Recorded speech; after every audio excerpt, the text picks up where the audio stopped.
إن الحمد لله نحمده ونستعينه ونستغفره ونؤمن به ونتوكل عليه ونعوذ بالله من شرور أنفسنا وسيئات أعمالنا من يهده الله فلا مضل له ومن يضلل فلا هادي له أشهد أن لا إله إلا الله وحده لا شريك له وأشهد أن محمدا عبده ورسوله اللهم صل على محمد وعلى آل محمد كما صليت على إبراهيم وعلى آل إبراهيم وبارك على محمد وعلى آل محمد كما باركت على إبراهيم وعلى آل إبراهيم إنك حميد مجيد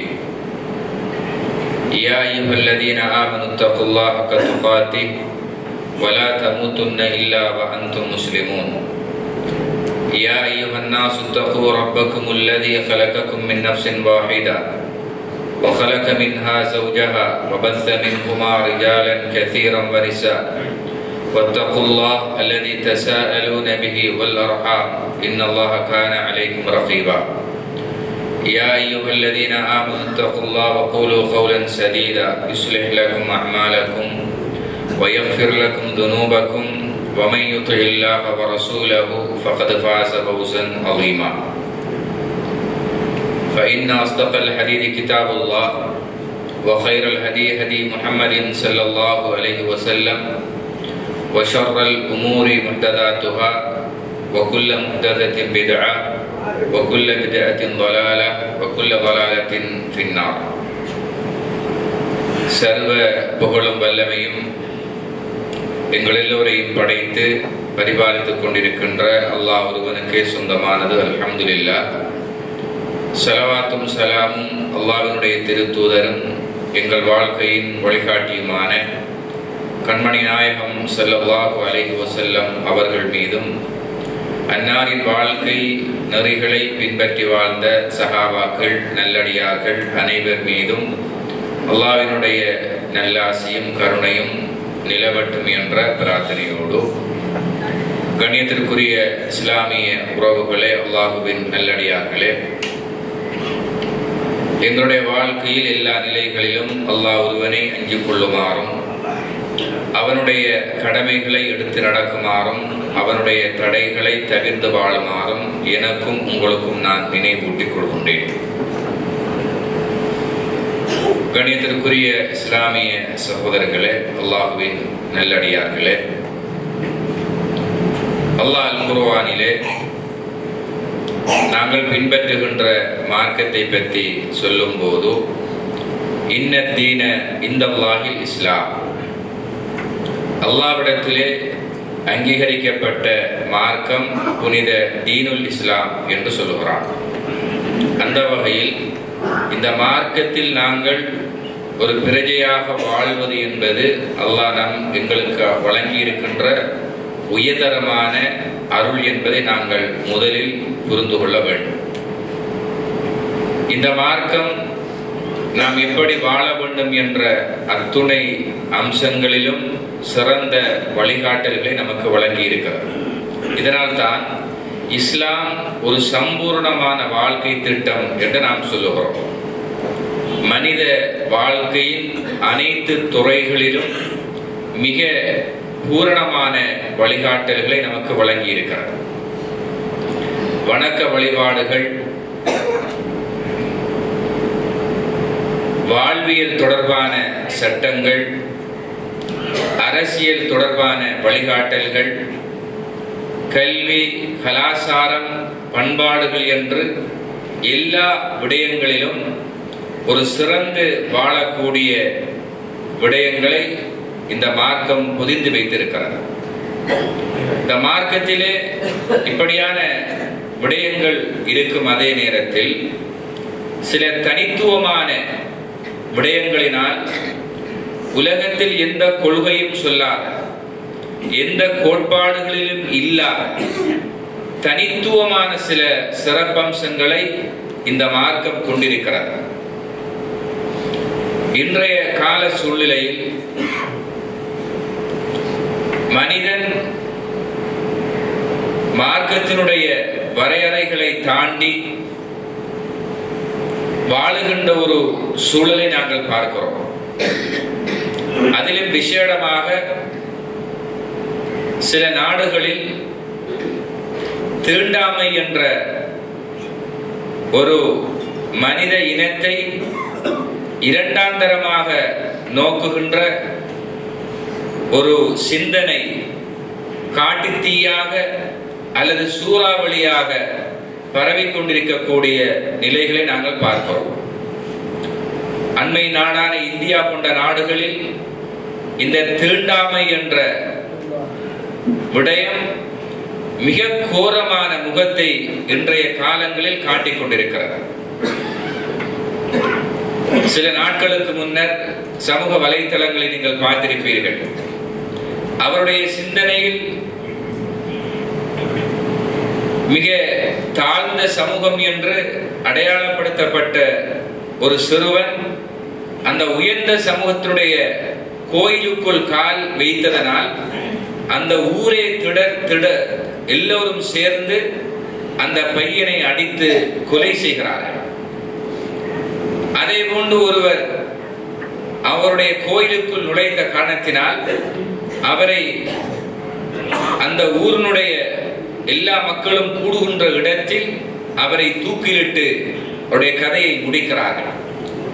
மனிதன் என்ற இந்த சிந்தனை அந்த மக்களுடைய உள்ளத்திலே சரியாக புடம்போடப்படவில்லை. சில ஆண்டுகளுக்கு முன்னால் அமெரிக்காவில் ஒரு கருப்பின சகோதரர் ஒரு போலீசின் மூலமாக அடிக்கப்பட்டு அவர் சாகடிக்கப்பட்டார். அவர் மனித இனமாக இருந்தாலும் கருப்பினம் என்பதனால் அவர் இந்த பூமியில் வாழ்வதற்கு தகுதியற்றவர் என்ற இந்த தீண்டாமை சிந்தனை இன்று கடுமையாக சமூக மக்கள் மத்தியில் ஒரு பெரும் விளைவை ஏற்படுத்தி இருப்பதை நாங்கள் பார்க்கிறோம். இஸ்லாமிய மார்க்கம் தோன்றுவதற்கு முன்னால் இந்த தீண்டாமை என்ற வைரஸ் அரபியர்களை தாக்கியிருந்தது. நபி அவர்கள் நபியாக அனுப்பப்பட்ட அந்த நேரத்திலிருந்து அதற்கு எதிரான பிரச்சாரங்கள் முன்னெடுக்கப்பட்டன. மனிதன் அனைவரும் ஒரே ஆன்மாவிலே இருந்து பிறந்தவர்கள் என்ற ஒரு பொதுவான சிந்தனையை அல்லாஹ்வுடைய தூதர் விதைத்தார்கள்.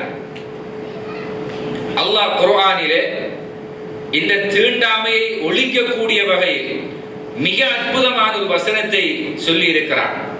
யா அய்யுஹன் நாஸ், ஏ மனிதர்களே, இன்னா ஹலக்னாகும் மின் தக்கரின் வ உன்சா, உங்களை ஒரு ஆண் ஒரு பெண்ணிலே இருந்து நாங்கள் படைத்தோம். வஜஅல்னாகும் ஷுஊபன் வ கபாயில லிதஆரஃபு, உங்களை குலங்களாக கோத்திரங்களாக நாம் ஏன் ஆக்கியிருக்கிறோம் என்றால் லிதஆரஃபு, ஒருவர் மற்றவரை புரிந்து கொள்வதற்காக, ஒருவர் மற்றவரை அடையாளப்படுத்திக் கொள்வதற்காக, உங்களுக்கிடையில் நல்ல உறவை பேணிக் கொள்ளக்கூடிய ஒரு அடையாளமாக குலங்களாகவும் கோத்திரங்களாகவும் ஆக்கியிருக்கிறோம் என்று அல்லாஹ் சொல்லுகிறார். இவர் இன்னாருடைய மகன், இவர் இந்த கோத்திரத்தை சார்ந்தவர் என்ற இந்த அடையாளப்படுத்தப்படுகின்ற நிலையைத்தான் நாங்கள் குலங்களாகவும் கோத்திரங்களாகவும் ஆக்கியிருக்கிறோம் என்று அல்லாஹ் சொல்லிவிட்டு இன்ன அக்ரமக்கும் இந்தல்லாஹி அத்தகாக்கும், உங்களிலே அல்லாஹ்விடத்திலே மிக கண்ணியமானவர் தக்வா என்ற அந்த இறை அடிப்படையில் வாழக்கூடியவர் என்று ஸல்லல்லாஹு அலைஹி வஸல்லம் அவர்கள் அல்லாஹ் இறக்கி வைத்த அந்த குர்ஆனிய வசனத்தை கொண்டு அந்த சமுதாய மக்களுடைய உள்ளத்தை கொண்டார்கள். இந்த வசனத்திலே அல்லாஹ் நாஸ் என்ற ஒரு சொல்லை கையாளுகின்றார். யா அய்யுஹன் நாஸ், மக்களே என்ற இந்த வார்த்தை உலக மக்கள் அனைவரையும் அழைத்து சொல்லுகின்ற வார்த்தை.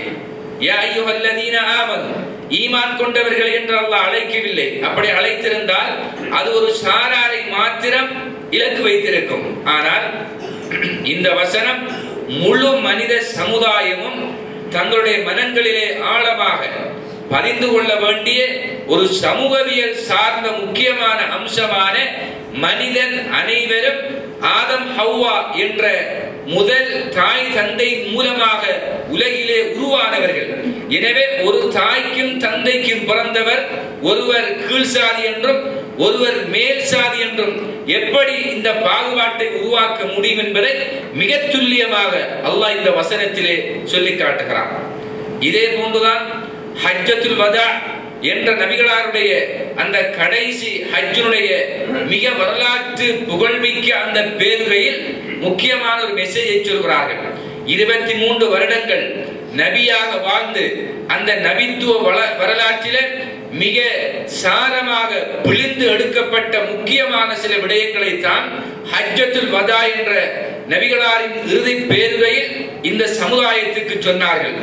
அவர்கள் சொன்ன செய்திகளிலே மிக முக்கியமான செய்திதான் லா ஃபضல லிஅரபியின் அலா அஜமியின். ஒரு அரபிக்கு அஜமியை விட, அரபி அல்லாதவனை விட ஒரு அரபிக்கு சிறப்பு இல்லை. அரபி அல்லாதவன் அரபியை விட சிறந்தவனாக முடியாது. ஒரு கருப்பன் வெள்ளையனை விட சிறந்தவனாக முடியாது. ஒரு வெள்ளையன் கருப்பனை விட சிறந்தவனாக முடியாது.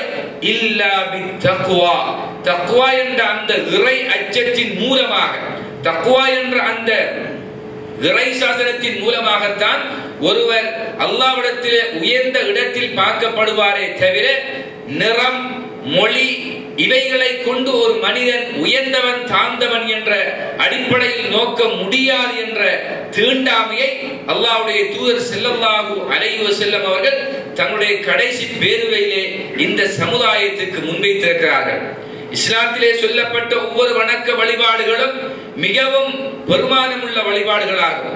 இதே தொழுகை, இந்த தொழுகையில் இன்றைக்கு இஸ்லாத்தில் நுழைந்தவனும் பரம்பரையாக இஸ்லாத்தில் வந்தவனும் பக்கத்தில் இருந்து தொழுகின்ற ஒரு சமத்துவ நிலையை இந்த மார்க்கம் உருவாக்கி இருக்கிறார். நீ புதிதாக வந்த முஸ்லிம், உனக்கு என்னை விட சிறப்பு இல்லை என்று பரம்பரையாக வாழ்கின்ற ஒரு முஸ்லிம் சொல்ல முடியாது.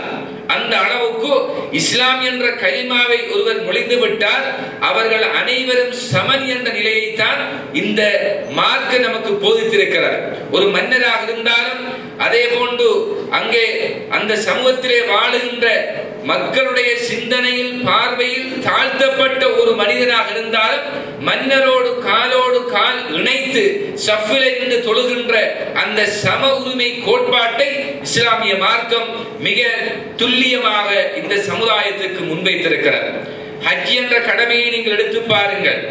அனைத்து மக்களும் நிறம், மொழி என்ற வேதங்களின்றி அனைவரும் இறைவனுடைய அந்த கடமையை நிறைவேற்ற வேண்டும் என்ற அடிப்படையில் ஒரே ஆடையோடு ஒருவர் எவ்வளவு உலகத்திலே கோடீஸ்வரராக இருந்தாலும் எனக்கு தனித்துவமான ஆடை என்று வேறு ஆடை உடுக்க முடியாது. அந்த வெள்ளை ஆடையைத்தான் மிகப்பெரிய காசு படைத்த செல்வந்தனும் அணிய வேண்டும், அதே போன்று பரம ஏழையும் அணிய வேண்டும். எனவே இந்த வணக்க வழிபாடு ஒவ்வொன்றும் சமத்துவம் என்ற விடயத்தை இந்த மக்களுக்கு போதித்துக் கொண்டிருக்கிறது என்பதை மிக தெளிவாக நாங்கள் புரிந்து கொள்கிறோம். எனவே இந்த சிந்தனைகள் இன்று சாகடிக்கப்பட்டு இன்று இந்தியா போன்ற நாடுகளில் முஸ்லிம் சமுதாயம் உட்பட ஏனைய அந்த மக்களுடைய பார்வையில் பின்தள்ளப்பட்ட சமுதாயம், தலித் சமுதாயம் என்ற வகையில் அவர்களை அடித்து கொல்லுவதும், அவர்கள் தங்களுடைய உடம்பிலே பட்டுவிட்டால் அவற்றை அவர்கள் திருந்த தகாதவர்கள் என்று சொல்லி அவர்களுடைய கதையை முடிக்கின்ற மிக கேவலமான கொலை கலாச்சாரம் இன்று கூடுதலாக நடைபெற்றுக் கொண்டிருப்பதை நாங்கள் பார்க்க முடிகிறது. இஸ்லாமிய மார்க்கம் எவ்வளவு சிறப்பான ஒரு மார்க்கம் என்பதை அதனுடைய வரலாற்றினுடைய சில முக்கியமான ஆதாரங்கள் நமக்கு நிரூபித்துக் கொண்டிருக்கின்றன. அல்லாஹ்வுடைய தூதர் ஸல்லல்லாஹு அலைஹி வஸல்லம் அவர்கள் ஒரு யூதருடைய ஜனாஸா வருகிறது. அந்த யூதனாக மார்க்கத்தில், இஸ்லாமிய மார்க்கத்தின் அடிப்படையில் வாழாமல் வேறு மதத்துக்காக வாழக்கூடியவனும் இஸ்லாத்தை அவன் எதிர்ப்பவனாக இருந்தாலும் அவனுடைய ஜனாஸா வந்த நேரத்தில் அல்லாஹ்வுடைய தூதர் எழுந்து நின்றார்கள். அது மனிதன் என்று அவனை பார்க்கிறார்கள்.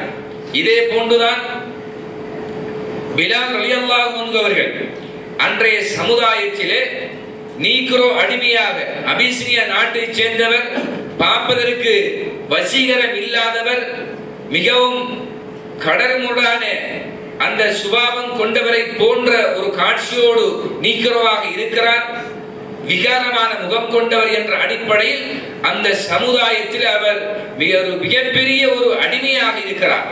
அன்றைய காலத்தில் அடிமைகளுக்கு எந்த உணர்வும் இல்லாததை போன்று நடத்தப்பட்டார்கள். அப்படியான ஒருத்தரை அல்லாஹ்வுடைய தூதர் இஸ்லாம் என்ற அந்த கலிமாவை மொழிந்ததன் மூலமாக கஅபத்துல்லாஹ்விலே உயர்ந்த அந்தஸ்து மிக்க குறைஷிகள் பரிபாலனம் செய்து கொண்டிருந்த கஅபத்துல்லாஹ்விலே அல்லாஹ்வுடைய தூதர் முதலாக இவரை பாங்கு சொல்லுமாறு பணிக்கிறார்கள், அதானை சொல்லுமாறு பணிக்கிறார்கள். அப்பே அந்த சமுதாயம் மிகப்பெரிய ஆச்சரியத்தோடு பார்க்கிறது, இந்த முஹம்மதுக்கு வேறு ஒரு நபர் கிடைக்கவில்லையா? இந்த கருத்த அடிமையை கொண்டுதான் இந்த கஅபா புனித இடத்தில் ஏறி இவர் பாங்கு சொல்லுவதா என்ற அந்த சிந்தனையை வெளிப்படுத்திக் கொண்டிருந்தார்கள், கூக்குரலிட்டுக் கொண்டிருந்தார்கள். அல்லாஹ்வுடைய தூதர் அந்த சிந்தனையை முறியடித்தார்கள். அடிமை எஜமான் என்ற அந்த நிலைகளை இல்லாமலாக்கினார்கள். அனைவரும் சமத்துவமான அடிப்படையில் பார்க்கப்பட வேண்டும் என்ற உரிமையை அந்த மக்களுக்கு கொடுத்தார்கள். இதன் மூலமாக இஸ்லாம் என்ற கொள்கை ஒரு சிறந்த கொள்கையாக சமுதாய மக்கள் மத்தியிலே பார்க்கப்படுகிறது. இதே போன்றுதான் பிலால் ரலியல்லாஹு அன்ஹு அவர்கள், நமக்கு தெரியும், ஒரு ஹஜ்ஜி பெருநாள் அல்லது நோன்பு பெருநாள் தினத்திலே நபி அவர்கள் உரை நிகழ்த்துகிறார்கள். ஆண்களுக்கு மாத்திரம் அந்த உரை செவிமடுக்கப்படுகிறது, பெண்கள் பகுதியில் அந்த உரை செவிமடுக்கப்படவில்லை என்ற ஒரு கருத்து வந்த நேரத்திலே ரசூலுல்லாஹ் பிலாலை கூட்டிக் கொண்டு பிலாலுக்கு பக்கத்திலே அவருடைய தோளிலே சாய்ந்தவர்களாக இருந்து கொண்டு அந்த பெண்களுக்கு அந்த பயான் நிகழ்ச்சியை செய்கின்றார்கள் என்பதை பார்க்கிறோம். அன்றைய சமுதாயத்திலே அவர் தாழ்ந்தவர் என்ற ஒரு சிந்தனையை அந்த மக்கள் மத்தியிலே அவருடைய மனங்களில் இருந்து அவற்றை களையெடுக்க வேண்டும் என்ற அடிப்படையில் இது போன்ற அற்புதமான அம்சங்களை ஸல்லல்லாஹு அலைஹி வஸல்லம் செய்து காட்டியிருக்கிறார்கள். ஒரு கட்டத்திலே சஹாபாக்கள் எல்லாம் குழுமி இருக்கிறார்கள். சஹாபாக்களிலே நபி அவர்கள் தங்களுடைய நாவினால் குறிப்பிட்ட சஹாபாக்களை சொர்க்கவாதி என்று சொன்னார்கள், இறைவன் அறிவித்துக் கொடுத்த கட்டளையின் அடிப்படையில். அப்படிப்பட்டவர்களில் இந்த சமுதாயத்திலே தாழ்ந்தவர் என்று அடையாளப்படுத்தப்பட்ட பிலால் ரலி அல்லாஹ்வுடைய அந்த வாக்கின் மூலமாக சொர்க்கவாதி என்று அல்லாஹ்வுடைய தூதருடைய நாவினால் சொல்லப்பட்டார்கள். பிலால் ரலியல்லாஹு அன்ஹு பார்த்து சஹாபாக்கள் குழுமி இருக்கிறது நேரத்தில் ரசூலுல்லாஹ் கேட்டாங்க, பிலாலே, எனக்கு முன்னால் எப்படி நீ சொர்க்கத்தில் நுழைந்தாய்? நான் சொர்க்கத்தில் சென்ற நேரத்தில் எனக்கு முன்னால் ஒருவர் நடந்து செல்லுகின்ற கால் செருப்பின் ஓசை எனக்கு செவிமடுக்கப்பட்டது, அது யார் என்று கேட்ட நேரத்திலே அது பிலால் என்று எனக்கு சொல்லப்பட்டது என்று சொன்னார்கள். இப்ப பாருங்கள், இஸ்லாம் ஒரு மனிதனை அந்த சமுதாயத்திலே மிகவும் தாழ்ந்தவர் என்று பார்க்கப்பட்ட ஒரு மனிதனை இஸ்லாம் எந்த ரேங்கில் வைத்து பார்த்திருக்கிறது, எந்த அந்தஸ்தை கொடுத்திருக்கிறது. இந்த அந்தஸ்தெல்லாம் தக்வா என்ற இந்த இறையச்ச உணர்வின் மூலம்தான் என்பதை கண்ணியமானவர்களே நாங்கள் புரிந்து கொள்ள வேண்டும்.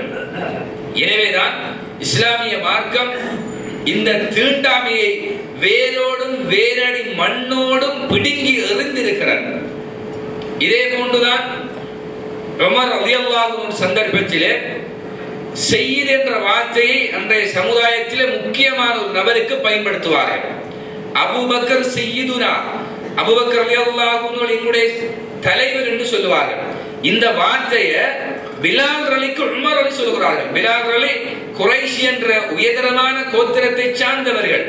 அப்படி இருந்தாலும் கூட பிலால் ரலிக்கு அந்த உமர் ரலி சொல்கிறார்கள், அபூபக்கர் சையீதுனா வஅதக சையதுனா பிலால், அபூபக்கர் அவர்களுடைய தலைவர், எங்கள் தலைவர் பிலாலை அவர் உரிமையிட்டார் என்று சொல்கிறார்கள்.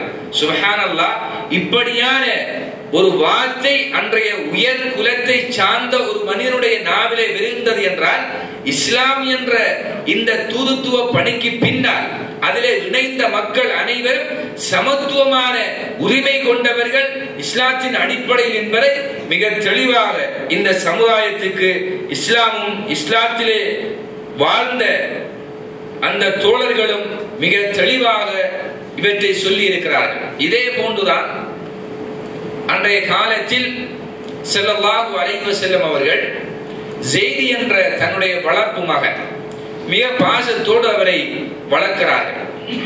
அவர் ரசூலுல்லாஹ்வுடைய அடிமையாக இருக்கிறார். நபிகளாருடைய உயர் குலம் குறைஷி கோத்திரம். இந்த கோத்திரத்தை சார்ந்தவர் தான் ஸைனப் ரலியல்லாஹு அன்ஹா அவர்கள், ரசூலுல்லாஹ்வுடைய மாமியினுடைய மகள். ரசூலுல்லாஹ்வுக்கு மச்சி முறை. அன்றைய காலத்தில் உயர் குலத்தை சார்ந்த ஒரு பெண்ணை ஒரு அடிமை திருமணம் முடிப்பது அதாவது கற்பனை பண்ணி பார்க்க முடியாத ஒரு விடயமாக இருந்துச்சு. இஸ்லாம் என்ற இந்த மார்க்கத்தில் நுழைந்து விட்டால் அந்த சிந்தனை தவிடுபடி ஆக்கப்பட்டது. இதனால் ஸல்லல்லாஹு அலைஹி வஸல்லம் அவர்கள் தன்னுடைய அத்தை மகள் ஸைனப் ரலியல்லாஹு அன்ஹா அவர்களை தன்னுடைய அடிமையாக வளர்ப்பு மகனாக இருந்த ஸைத் ரலியல்லாஹு அன்ஹு அவர்களுக்கு திருமணம் செய்து வைக்கிறார்கள். இந்த திருமணத்தின் மூலமாக உயர்ந்தவன் தாழ்ந்தவன் அடிமை எஜமான் என்ற இந்த பாகுபாட்டு விலங்கை தகர்த்தெறிகிறார்கள், உடைத்து நீக்குகிறார்கள். நபிகளாருடைய இந்த முன்மாதிரி இந்த உலகம் முழுக்க பேசப்பட வேண்டிய மிகச்சிறந்த ஒரு முன்மாதிரி என்பதை நாங்கள் ஒவ்வொருவரும் புரிந்து கொள்ள வேண்டும். உலகத்திலே முதலாக படைக்கப்பட்ட ஆதம் அலைஹிஸ்ஸலாம் அவர்கள் அல்லாஹ் அவர்களை படைத்து வானவர்களை நோக்கிவருக்கு சுஜூது செய்யுங்கள் என்று சொன்னார். வானவர்கள் மண்ணால் படைக்கப்பட்ட இந்த ஆதம் அலைஹிஸ்ஸலாம் அவர்களுக்கு சுஜூது செய்து அவர்களை கண்ணியப்படுத்தினார்கள். ஆதம் அலைஹிஸ்ஸலாம் அவர்கள் மண்ணால் படைக்கப்பட்டவர்கள். மலக்குமார்கள் எல்லாம் ஒளியினால் படைக்கப்பட்டவர்கள். மண்ணை விட ஒளி தரம் கூடியதாக இருந்தாலும் இறை கட்டளை என்ற அடிப்படையில் வானவர்கள் அதற்கு செவிசாய்த்தார்கள். ஆனால் ஷைத்தான் இப்லீஸ் இந்த கட்டளையை மறுத்தான். அவன் மறுத்ததற்கு சொன்ன முக்கியமான ஒரு செய்தி அல்லாஹ் குர்ஆன்ல சொல்லும் போது அன கைரும் மின்ஹு, இந்த ஆதமை விட நான் சிறந்தவன் என்ற இந்த தீண்டாமை சிந்தனையை முதலாக இப்லீஸ் தான் இந்த சமுதாயத்திலே விதைத்தான் என்பதை குர்ஆனிலே அல்லாஹ் சொல்லுகிறான். இந்த வார்த்தை தான் அல்லாஹ்வுடைய சாபத்துக்கு அவனை இலக்காக்கியது. நான் அவரை விட மேலானவன், அவரை விட அந்தஸ்து மிக்கவன், அவரை விட கௌரவமானவன் என்ற ஒரு வார்த்தை ஒரு மூமினுடைய நாவிலே வந்துவிடக் கூடாது. யார் யாரெல்லாம் இறைவனுடைய பார்வையில் உயர்ந்தவர்கள் உன்னதமானவர்கள் என்று யாருக்கும் தெரியாது. அது தக்வா என்ற மறைமுகமான அந்த மந்திரத்தின் ஊடாகத்தான் இறைவனிடத்திலே அந்த உயர்வு கிடைக்கும். ஆனால் ஒருவர் உலகத்திலே அவரை விட நான் சிறந்தவர் என்று அவர் சொல்லுகின்ற நேரத்தில் அது இப்லீஸினுடைய வாரிசினுடைய வார்த்தையாகத்தான் மார்க்கம் பார்க்கிறது. எனவேதான் இந்த தீண்டாமை சிந்தனை இப்லீஸின் ஊடாக இந்த சமுதாயத்துக்கு விதைக்கப்பட்டது. அந்த விதை மிக கோரமாக இருந்ததன் விளைவாக இன்றைய இந்த நிமிடம் வரைக்கும் உலகளாவிய ரீதியிலே இந்த தீண்டாமை சிந்தனை உருவாகி இன்று மனிதனை மனிதன் வெட்டி வீழ்த்துகின்ற, மனிதனை மனிதன் மிக கேவலமாக பார்க்கின்ற ஒரு சூழ்நிலை உருவாக்கப்பட்டிருக்கு என்றால் இஸ்லாம் எவ்வளவு புனிதமான மார்க்கம் இந்த விடயத்தில் என்பதை மிக தெளிவாக நாங்கள் புரிந்து கொள்ள முடிகிறது. ரசூலுல்லாஹ்வுடைய காலத்தில் நபிகளாருடைய பள்ளிவாசல் மஸ்ஜித் நபவி என்ற பள்ளிவாசலை ஒரு பெண்மணி தூத்து அவற்றை துப்புரவு செய்து கொண்டிருந்தார். திடீரென்று அந்த பெண்மணி மௌத்தாகி விடுகிறார். இரவோடு இரவாக சஹாபாக்கள் அந்த பெண்ணை கொண்டு அடக்கம் செய்து விடுகிறார்கள். ரசூலுல்லாஹ் அடுத்த நாள் பார்க்கிறார்கள், அந்த பெண்ணை காணவில்லை. எங்கே இந்த பள்ளிவாசலை தூத்த பெண் எங்கே என்று கேட்டார்கள். அந்த நேரத்தில் அவர் மௌத்தாகி விட்டார் என்ற செய்தி சொல்லப்பட்டது. அவரை நாங்கள் அடக்கி விட்டோம் என்ற செய்தி சொல்லப்பட்டது. அப்ப ரசூலுல்லாஹ் சஹாபாக்களை பார்த்து கேட்காங்க, அஃபலா ஆதத்துமூனி, எனக்கு நீங்கள் ஏன் அறிவிக்கவில்லை என்று சொன்னார்கள். இன்னொரு ரிவாயத்தில் வருகிறது, சஹாபாக்கள் அந்த பெண்ணை ஒரு சின்ன விஷயமாக அந்த பெண்ணை பார்த்தார். இந்த பெண் மௌத்தாகி இதை ரசூலுல்லாஹ்விட்ட நாம சொல்லி ரசூலுல்லாஹ்வை நாம சிரமப்படுத்துவதா என்ற அடிப்படையில் அந்த பெண்ணுடைய விடயத்தை ஒரு சிறிய விடயமாக நோக்கினார்கள். ஆனால் அல்லாஹ்வுடைய தூதர் அந்த சஹாபாக்களிடத்திலே கேட்டுவிட்டு எனக்கு அந்த பெண்ணுடைய கபரை காட்டுங்கள் என்று சொன்னார்கள். கபரு காட்டப்பட்ட நேரத்தில் ரசூலுல்லாஹ் சென்று அங்கே அந்த பெண்ணுக்கு தொழுது துஆ செய்கிறார்கள் என்றால் கண்ணியமானவர்களே, சஹாபாக்கள் அந்த நேரத்திலே ஒரு பெண் தானே, அதுபோன்ற சமுதாயத்திலே பெரிதாக பார்வைக்கு உட்படுத்தப்படாத ஒரு பெண், பெரிசாக பேசப்படுவதற்கு தகுதி இல்லாத பெண்ணை போன்ற அந்த பெண் இருந்தாலும் அல்லாஹ்வுடைய தூதர் விசேடமாக அந்த பெண்ணை விசாரித்து அந்த பெண்ணுக்கு ஒரு தனித்துவமான பிரார்த்தனையை கபரடியிலே கொண்டு செய்கின்றார்கள் என்றால் அல்லாஹ்வுடைய தூதருடைய சிந்தனையில் மனித இனம் எந்த இடத்தில் வைத்து கண்ணியப்படுத்தப்பட்டது என்பதை கண்ணியமானவர்களை நாங்கள் புரிந்து கொள்ள வேண்டும். எனவே இஸ்லாம் என்ற மார்க்கத்தின் தனித்துவமான அம்சங்களில் ஒன்று தீண்டாமையை, ஒருவர் மற்றவரை சம உரிமையோடு நடத்தக்கூடாது என்ற இந்த ஒரு மோசமான சிந்தனையை இல்லாமலாக்கி இறைவனுடைய பார்வையில் அனைவரும் சமனானவர்கள், அல்லாஹ் அவனை தக்வா செய்வதை கொண்டுதான் ஒருவர் உயர்ந்தவராக கண்ணியமிக்கவராக மாறுவாரே தவிர மொழியாலோ நிறத்தாலோ வேறு அந்தஸ்துகளாலோ ஒருவர் மற்றவரை விட உன்னதமானவர், மேன்மையானவர், சிறந்தவர் என்ற விடயத்தை அடைய முடியாது என்ற ஒரு சிறந்த கோட்பாட்டை இஸ்லாமிய மார்க்கம் சொல்லி இருக்கிறது. இதன் மூலமாக இஸ்லாம் தனித்து நிற்கிறது என்பதை நாங்கள் ஒவ்வொருவரும் புரிந்து கொள்ள வேண்டும். எனவே இந்த மார்க்கத்தின் இந்த தனிச்சிறப்புகளை ஏனைய சமுதாயங்களுக்கு கொண்டு செல்லுகின்ற பொறுப்புகளை நாங்கள் உருவாக்க வேண்டும். காரணம், தீண்டாமை என்று தலைவிரித்தாடுகிறது, காட்டு தீயாய் பரவிக் கொண்டிருக்கிறது, சூறாவளை அடித்துக் கொண்டிருக்கிறது. எனவே இஸ்லாத்தின் இந்த நேர்மையான கொள்கை அனைத்து மக்கள் மன்றங்களிலும் பேசப்பட வேண்டும். அவற்றுக்கு நாங்கள் ஒவ்வொருவரும் சொந்தக்காரர்கள்.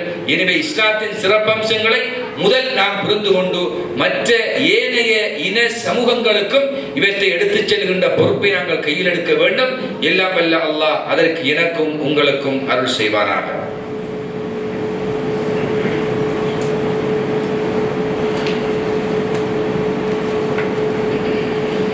அல்ஹம்துலில்லாஹி வஹ்தஹ் வஸ்ஸலாத்து வஸ்ஸலாம் அலா மன் லா நபிய பஅதஹ். கண்ணியத்திற்குரிய இஸ்லாமிய சகோதரர்களே, அல்லாஹ்வின் நல்லடியார்களே, இஸ்லாமிய மார்க்கம் பல கவர்ச்சியான விடயங்களினால் தனித்துவமாக உலகத்திலே பேசப்பட்டுக் கொண்டிருக்கிறது.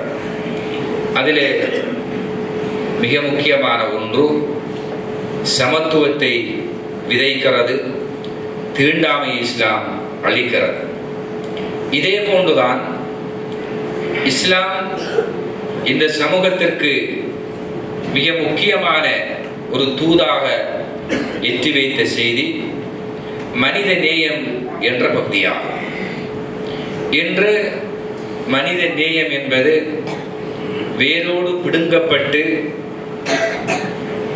அழிக்கப்பட்டு கொண்டிருக்கின்ற ஒரு சூழலை நாம் சமூகத்திலே பார்க்கிறோம். இஸ்லாத்திலே ஒரு ஐவாய் மிருகங்களுக்கு செய்கின்ற ஒரு நன்மை ஒரு மனிதனை சுவனத்துக்கு அழைத்து செல்கிறது. நபி அவர்கள் சொன்னார்கள், ஒரு மனிதன் பயணம் செய்து வருகிறான், கடும் தாகம் ஏற்படுகிறது, ஒரு கிணறு அவற்றை பார்க்கிறான், அதில் நீர் இருக்கிறது, இறங்கி அவன் தாகம் தீர்த்து விட்டு வெளியே வருகிறான். ஒரு நாய் கடும் தாகத்தினால் கஷ்டப்பட்டு கொண்டிருப்பதை அவதானித்து தனக்கு ஏற்பட்ட இதே நிலைதான் இந்த உயிருக்கும் ஏற்பட்டிருக்கிறது என்று நினைத்து அந்த நாய்க்கு அவன் தண்ணீர் கொடுக்கிறான். ரசூலுல்லாஹ் சொல்லக்குள்ள ஷக்கரல்லாஹு லஹு, அந்த மனிதனுக்கு அல்லாஹ் நன்றி செலுத்தி அதுகலஹுல் ஜன்னah, சொர்க்கத்தில் அல்லாஹ் அவனை நுழைவித்தான் என்று சொன்னார்கள். சுப்ஹானல்லாஹ். ஒரு நாய்க்கு உதவி செய்த ஒரு மனிதன் சொர்க்கத்திலே அல்லாஹ் அவனை அனுப்பி வைக்கிறான். எவ்வளவு அழகான ஒரு மார்க்கத்தில் நாம் இருக்கிறோம். ஒரு பெண் ஒரு பூனையை கட்டி வைத்து உண்ண கொடுக்காமல் அது தானாக உண்பதற்கான வழிகளை அந்த பூனைக்கு வழங்காமல் கட்டி வைத்திருந்தாள். இதன் மூலமாக அந்த பெண் நரகில் நுழைந்தாள் என்று ஸல்லல்லாஹு அலைஹி வஸல்லம் சொன்னார்கள். இஸ்லாத்திலே ஜீவகாருண்யம் என்பது எவ்வளவு முக்கியமான இடத்தை அது அடைந்திருக்கிறது. ஒரு நபி ஒரு சந்தர்ப்பத்தில் பிரயாணம் செய்து வருகிறார், ஒரு மர நிழலிலே உட்காருகிறார், ஒரு எறும்பொண்டு அவரை கடித்து விடுகிறது. எழுப்பி பார்க்கிறார், எறும்பு பொந்தொண்டிருக்கிறார். உடனே அந்த பொந்தை எரிக்கிறார். அவருக்கு வகி அறிவிக்கப்படுகிறது, ஏன் இந்த குற்றச்செயலை செய்தார்? உன்னை கடித்தது ஒரு எறும்புதானே, அதன் இனத்தை நீ அழித்து விட்டாய் என்று ஒரு நபிக்கு அல்லாஹ் அந்த தன்னுடைய எதிர்ப்பை தெரிவித்தான் என்பதை நாம் ஹதீஸ்களில் பார்க்கிறோம். கண்ணியமான சகோதரர்களே, இப்படி ஒரு அற்புதமான ஒரு ஆழமான மனித நேயம் நிறைந்த ஒரு மார்க்கத்தை நாங்கள் வாழ்ந்து கொண்டிருக்கிறோம். இந்த நேயத்தை பிற சமுதாயங்களுக்கு கடத்த வேண்டிய ஒரு மிகப்பெரிய தார்மீக பொறுப்பு நமக்கு இருக்கிறது. இஸ்லாம் என்பது ஒரு தீவிரவாத மார்க்கம் என்று திட்டமிட்டு இஸ்லாத்திலே இருக்கின்ற ஒரு பேர்தாங்கிகள் செய்கின்ற பிழையான சில விடயங்களின் மூலமாக இஸ்லாம் பிழையாக பார்க்கப்படுகிறது. ஒரு முஸ்லிம் ஒரு பிழை செய்தால் இஸ்லாமிய தீவிரவாதி என்று அவனுக்கு பேர் சூட்டப்படுகிறது. அதே ஒரு பிழையை ஒரு குழு செய்தாலும் அதை ஒரு சாதாரணமான பிழையாக சமூகத்திலே பேசப்படுகிறது. அந்த அளவு இஸ்லாத்தின் மீது உள்ள வெறுப்பு, இஸ்லாத்திலே இஸ்லாத்தின் பேரில் இருக்கின்றவர் செய்கின்ற மடத்தனமான சில செயற்பாடுகளின் மூலமாக இஸ்லாம் தவறாக விமர்சிக்கப்படுவதற்கு அவைகள் காரணங்களாக அமைகின்றன. எனவே இஸ்லாத்தை பாதுகாக்க வேண்டிய முக்கியமான பொறுப்பு நமக்கு இருக்கிறது. அந்த பாதுகாப்பின் முக்கியமான ஒரு மெக்கானிசம் தான் மனித நேயத்தை இந்த சமுதாயத்துக்கு மத்தியில் நாங்கள் விதைக்க வேண்டும். இஸ்லாமிய மார்க்கம் எப்படிப்பட்ட மார்க்கம்? ரசூலுல்லாஹ்வுடைய காலத்துல மக்சூமியா என்ற கோத்திரத்தை சேர்ந்த ஒரு பெண்மணி திருவிடுகிறார். மக்சூமியா என்பது குறைஷி கோத்திரத்தை போன்ற ஒரு உன்னதமான உயர்ந்த அந்தஸ்து பெருமானம் மிக்க ஒரு கோத்திரம். அப்ப இஸ்லாமிய சட்ட அடிப்படையில் அந்த பெண் அந்த குற்றம் நிரூபிக்கப்பட்டதனால் அந்த கரச்சேதம் செய்ய வேண்டிய சட்டம் அங்கே நீதிமன்றத்தால் பிறப்பிக்கப்படுகிறது. அப்ப அந்த சமூகம் பார்க்கிறாங்க, நாம உயர்ந்த கோத்திரம், ஒரு பெண் நம்ம கோத்திரத்திலே ஒரு பிழை செய்து விட்டதனால் இந்த சட்டம் நிறைவேற்றப்பட்டா அது நமது கோத்திரத்துக்கு தலைகுனிவு என்ற அடிப்படையில் அதற்கான ரெக்கமெண்டேஷன், அதை அந்த பெண்ணுக்கு அந்த தண்டனை கொடுக்க கூடாது என்று அங்கே பேசப்படுகிறது. அல்லாஹ்வுடைய தூதர் கடுமையாக ஆத்திரப்படுகிறார்கள். உங்களுக்கு முன்னால் வாழ்ந்த சமுதாயம் அழிந்து சீரழிந்து நாசமாய் போவதற்கான காரணம் என்ன தெரியுமா? அந்தஸ்து உள்ளவன் என்று நீங்கள் அடையாளப்படுத்தக்கூடியவன் எவ்வளவுதான் குற்றம் செய்தாலும் அதை கண்டுக்காமல் விட்டுவிடுவீர்கள். ஆனால் நீங்கள் யாரை தாழ்ந்தவர் என்று கருதுகிறீர்களோ அவர் குற்றம் செய்தால் அவரை கொண்டு நீங்கள் அதற்குரிய தண்டனை நிறைவேற்றி விடுவீர்கள். இதுதான் முன்னே சமுதாயங்கள் அழிந்து போவதற்கான முக்கிய காரணங்களில் ஒன்று என்று ரசூலுல்லாஹ் சொல்லிவிட்டு சொன்னார்கள், என்னுடைய மகள் ஃபாத்திமா இது போன்ற ஒரு குற்றத்தை செய்தால் நிச்சயமாக அதற்குரிய தண்டனை நான் நிறைவேற்றுவேன் என்று. மனித நேயத்தில் மிக முக்கியமான ஒரு ஆழமான சிந்தனை இந்த சமுதாயத்தில் அல்லாஹ்வுடைய தூதர் விதைக்கிறார்கள். நேர்மை, நீதி, நியாயம் என்பது இஸ்லாத்திலே மிக அழகாக பேசப்பட்டிருக்கின்ற மிக அற்புதமான பகுதிகள் என்பதை நாங்கள் புரிந்து கொள்ள வேண்டும். இதே போன்றுதான் கண்ணியமான இஸ்லாமிய சகோதரர்களே, ஜக்காத்தினுடைய சட்டத்திலே 8 கூட்டங்களுக்கு ஜக்காத் கொடுக்க வேண்டும் என்று மார்க்கம் சொல்லுகிறார். அதிலே ஒன்றுதான் அல் முஅல்லஃபத்து குலூபுஹும், இஸ்லாம் அல்லாத முஸ்லிம் அல்லாத இஸ்லாத்தை பற்றி பிழையான சிந்தனைகள் அல்லது இஸ்லாம் ஒரு பிழையான மார்க்கம், முஸ்லிம்கள் பிழையானவர்கள் என்ற இந்த சிந்தனை வளர்க்கப்பட்டவர்களுக்கு இந்த ஜக்காத்திலே ஒரு பகுதியை கொடுக்க வேண்டும் என்று மார்க்கம் சொல்லுகிறார். ஒரு முஸ்லிம் கஷ்டப்பட்டு உழைக்கிறான், வேர்வை சிந்தி உழைக்கிறான், அவருடைய உழைப்பிலே குறிப்பிட்ட சதவீதம் ஜக்காத்தாக வெளியேற்றப்பட வேண்டும். அந்த ஜக்காத்தை இஸ்லாத்திலே இல்லாத ஒரு குழுவுக்கு கொடுக்க வேண்டும் என்று மார்க்கம் சொல்லுகின்றது என்றால் எவ்வளவு மனிதநேயமிக்க மார்க்கம் இஸ்லாம்! மதங்களை கடந்து மனிதநேயத்தை விதைக்கின்ற மார்க்கமாக இஸ்லாமிய மார்க்கம் இருக்கிறது. எனவே இப்படியான ஒரு நிலைகளை அந்நிய சமூகங்களுக்கு மத்தியில் நாங்கள் செய்கின்ற போது இஸ்லாத்தை பற்றிய நல்ல எண்ணங்கள், இஸ்லாத்தை பற்றிய நல்ல அபிப்பிராயங்களும் அந்த மக்கள் மத்தியிலே உருவாகும். இஸ்லாத்தை பற்றிய பிழையான சிந்தனைகளை அந்த மக்களுடைய உள்ளங்களை விட்டு நாங்கள் அகற்ற வேண்டிய மிக பாரிய பொறுப்பு நம் ஒவ்வொருவருக்கும் இருக்கின்றது என்பதை கண்ணியமானவர்களே நாங்கள் புரிந்து கொள்ள வேண்டும். இதே போன்றுதான் ஸல்லல்லாஹு அலைஹி வஸல்லம் அவர்கள் ஒரு தடவை ஒரு சஹாபியை காண்கிறார்கள். அவர் தன்னுடைய கையிலே ஈட்டியை இவ்வாறு வைத்துக் கொண்டு அதனுடைய முன்முனை இவ்வாறு நீட்டிய வண்ணம் அவர் நடந்து வருகிறார். ரசூல் அவரை கூப்பிடுறாங்க, இவ்வாறு நீ ஈட்டியை கொண்டு செல்வது பிழையா? சில நேரம் உன்னை அறியாமல் இந்த ஈட்டி ஒருவரை குத்தி விடலாம். எனவே ஈட்டியை நீ எடுத்து செல்லுகின்ற போது இவ்வாறு ஒரு நிப்பாட்டக்கூடிய வகையில் உன் தோளில் சுமந்தவராக அவற்றை நீ கொண்டு செல்ல வேண்டும் என்று அல்லாஹ்வுடைய தூதர் அந்த சஹாபிக்கு அறிவுறுத்துகின்றார்கள் என்றால், கண்ணியமானவர்களே யோசிச்சு பாருங்க.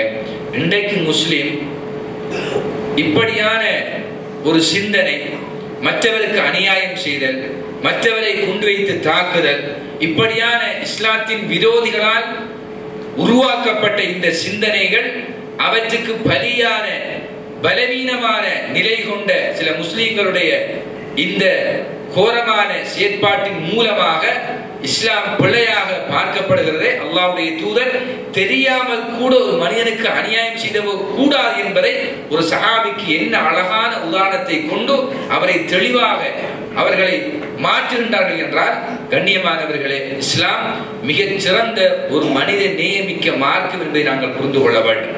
இறுதியாக அல்லாஹ்வுடைய தூதர் ஸல்லல்லாஹு அலைஹி வஸல்லம் அவர்கள் இந்த ஏகத்துவ பிரச்சாரத்தை முன்னெடுத்த காலப்பகுதியில் பல்வேறுபட்ட சோதனைகளை அனுபவித்தார்கள். கடுமையான கஷ்டங்களை எதிர்கொண்டார்கள். பல சஹாபாக்களை இழந்தார்கள், சொத்துக்களை இழந்தார்கள், சுகங்களை இழந்தார்கள்.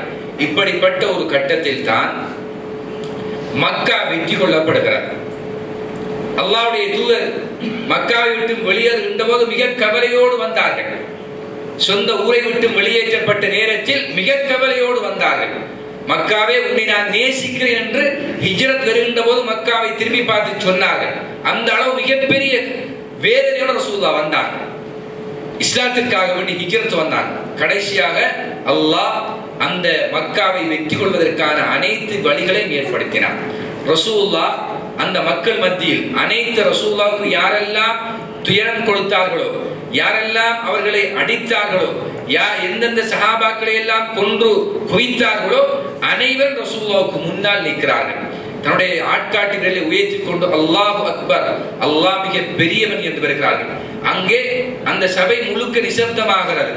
இந்த ஆட்சியாளர் என்ன சொல்ல போகிறார்? அவர் சொன்னால் அங்க அடுத்த மறுகணம் அந்த விஷயம் நடக்கும்.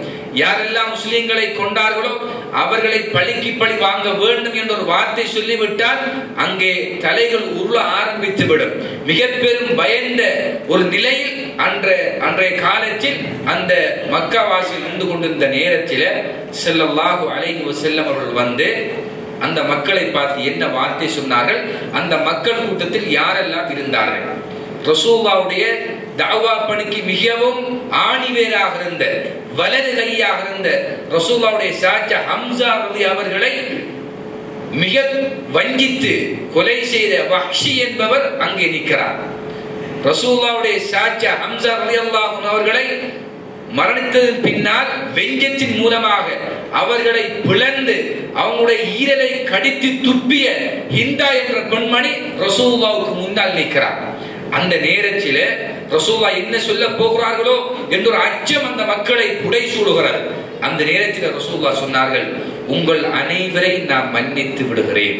லா தஸ்ரீப அலைக்குமுல் யௌம், இன்றைய நாள் யாருக்கும் எந்த விதமான பழிதீர்ப்பும் கிடையாது என்று அந்த மக்களை பார்த்து சொன்னார்கள் என்றால் அந்த மக்கள் வியந்து போனார்கள். சுப்ஹானல்லாஹ், இவ்வளவு வஞ்சிக்கப்பட்டு எங்களால் கடுமையான சோதனைக்கு ஆளாக்கப்பட்டு எங்களை இந்த இடத்தில் அதற்கான உண்மையான தண்டனையை கொடுப்பதற்கான அத்துணை வழிகளும் 100 வீதமாக தன் கையிலே கிடைத்திருக்கின்ற இந்த கட்டத்தில் இந்த முஹம்மத் எங்கள் அனைவருக்கும் வாழ்வு பிச்சை தந்திருக்கிறாரே, இது என்ன மார்க்கம், இந்த மார்க்கத்தை நாம் எப்படி பிழையாக நினைத்துக் கொண்டோம், இந்த மார்க்கத்துக்கு எதிராக என்ன காரியங்கள் எல்லாம் செய்திருக்கோம் என்று அவர்கள் வெட்கித்து தலை குனிந்து உடனடியாக பல்லாயிரம் மக்கள் கலிமா சொல்லி இந்த மார்க்கத்தில் நுழைந்தார்கள் என்பதை நாம் வரலாற்றில் பார்க்கிறோமே. இதற்கு அல்லாஹ்வுடைய தூதருடைய இந்த அழகிய நேர்மை நிதானமான போக்கு என்பது எவ்வளவு சாதகமாக அமைந்திருக்கின்றது என்பதை கண்ணியமானவர்களை நாங்கள் புரிந்து கொள்ளவர். இதுதான் இஸ்லாம். இந்த மனித நேயத்தை தான் இஸ்லாம் விதைத்திருக்கிறது. எனவே இஸ்லாத்தின் இந்த சிறப்பம்சங்கள் நமது வாழ்க்கையில் வெறும் பேசுபொருளாக மாத்திரமில்லாமல் எங்கள் வாழ்க்கையில் ஒவ்வொரு சந்தர்ப்பங்களிலும் நமக்கு இது போன்ற சந்தர்ப்பம் கிடைக்கின்ற போது மனித நேயத்தோடு ஏனைய மத மக்களிடத்திலே நல்லெண்ணியத்தோடு நல்ல நிலையோடு நமது மார்க்கத்தை சரியாக அவர்கள் புரிந்து கொண்டு இந்த மார்க்கத்துக்கு மிக பெரும் காவலர்களாக மாறக்கூடிய சூழ்நிலைகளை நாம் உருவாக்க வேண்டும். அதற்குரிய அனைத்து உதவிகளை நிச்சயம் அல்லாஹ் நிச்சயம் நமக்கு வழங்குவான். இன் தன்சுருல்லாஹ யன்சுருக்கும், அல்லாஹ்வுக்கு நீங்கள் உதவி செய்தால் நிச்சயம் அல்லாஹ் உங்களுக்கு உதவி செய்வான் என்று சொல்லுகின்றான்.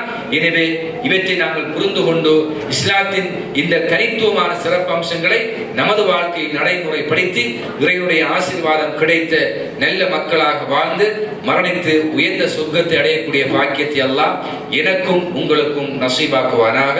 வஆகிரு தஅவானா அனில் ஹம்துலில்லாஹி ரப்பில் ஆலமீன்.